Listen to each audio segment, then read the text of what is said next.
Sometimes in a GIS attribute table, we create new fields, and it's important to understand what type of fields we're creating.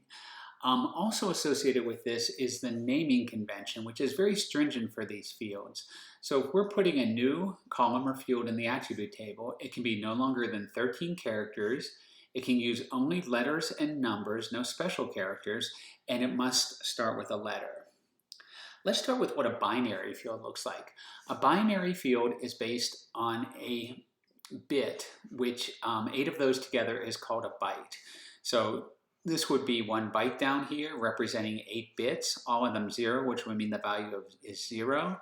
And we can have all numbers between 0 and 255. This would be 255 here where each of the bits is represented by 1, and that byte would have a value of 255.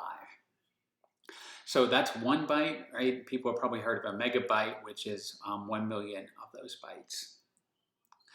For ASCII, this is typically the way that we store text data. So each letter, character, or symbol is represented by a unique 7-bit binary code.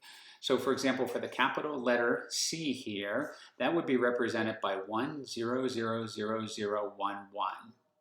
So we use 7 different bits in order to, or a 7-bit binary in order to represent this.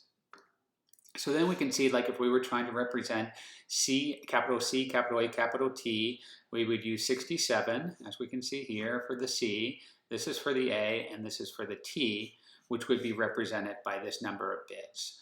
However, if it was lowercase, we would have a completely different pattern associated with that.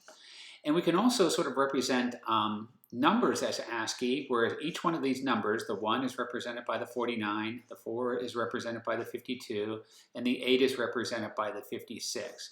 This would be storing a number instead of in a ASCII format instead of a binary format. So when we're storing data, we have a choice, right? Text data are always going to be stored in an ASCII format. But if we have numeric data, we can either store that in an ASCII format or a binary format.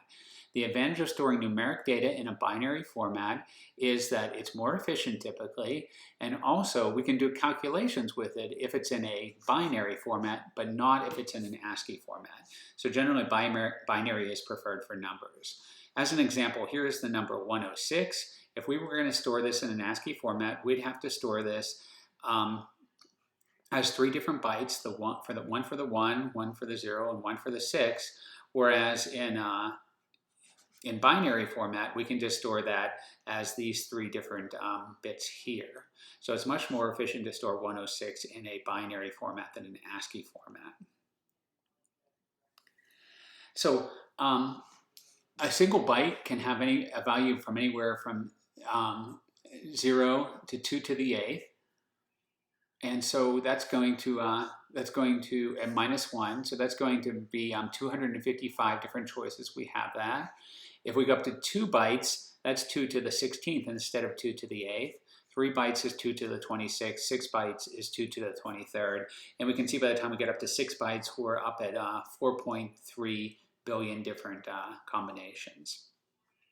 With signed numbers, we have to include the sign itself, the plus or minus sign associated with each of these numbers. So you can see for 2 bytes here, that would be 2 to the 15th minus 1. So even though the ranges of these 2 numbers are similar, from 0 to 65,535, and minus 32,767 to plus 32,767.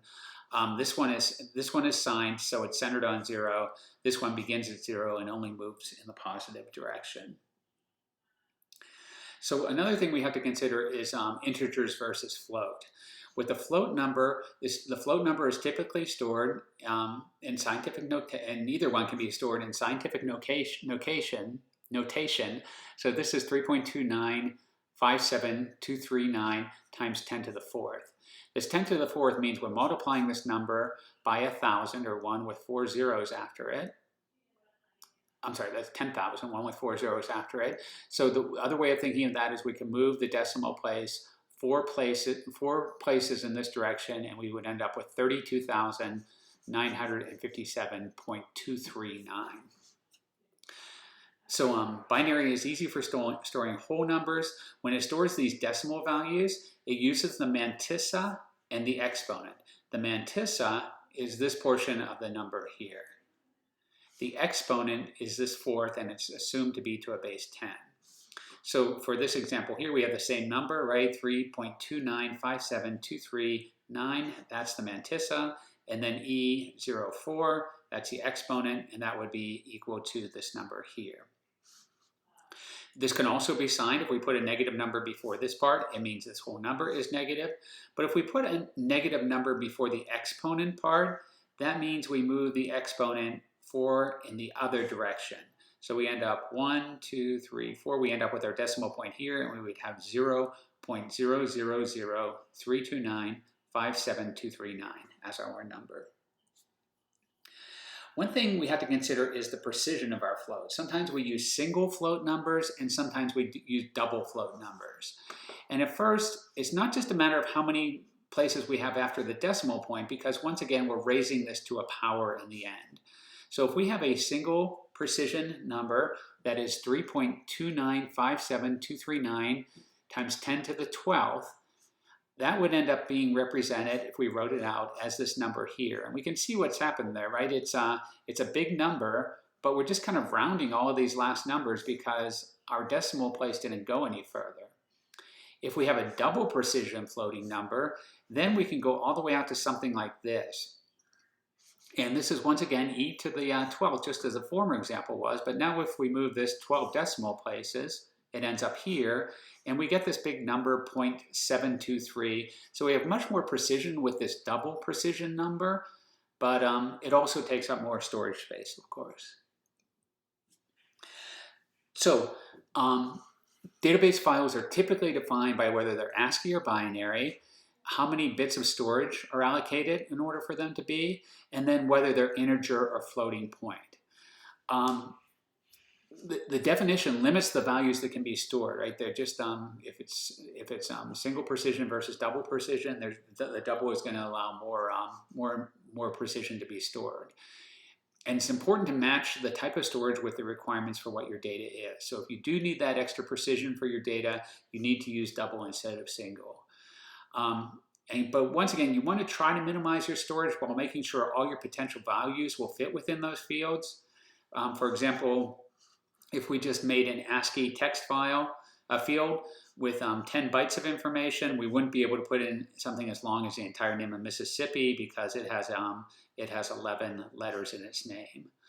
And remember that binary, the signed integers are going to go from the negative value to the positive value. And then the single precision is going to be able to go to this many digits. If we need more than that, we have to go up to double precision. And so these are the type of choices, though, that you're offered. You can have a short integer, or you can have a long integer, and you can see the range of values here, obviously much more with a long integer. You can have float, which would be single precision, or you can have double precision, and once again, you can see the differences in the types of values that you can have here. And then for the text, you can have alphanumeric strings. And then there are some special formats like dates where you can put in the time and date in a particular format. One other thing that's stored in the attribute table is a geometry field. So as we do different operations, such as this dissolve here, or depending on if we generalize the length of this line, we can actually recalculate values for the length of a shape, such as this polygon, or for the area of all of these different polygons, because if we take all of these different polygons and combine them into one, now this new polygon is going to have a different area. These are stored in fields called shape length and shape area, shape length and shape area. And these fields are updated automatically if the features change, such as if we do a command that changes that, like generalize in A or dissolve in B and C. But the user-defined geometry fields, if we have something called total area, that must be updated manually. And also, if you're using shape files, these do have no automatic field geometries, so we have to update those if we're going to use those. And in order to do that update or calculate that value, we use something called Calculate Attribute Geometry Tool, which does just that. It takes all of the all of the polygons in the area, and it calculates the area for all those different polygons, or takes all of the lines in an area and recalculates their length and puts it into this new field.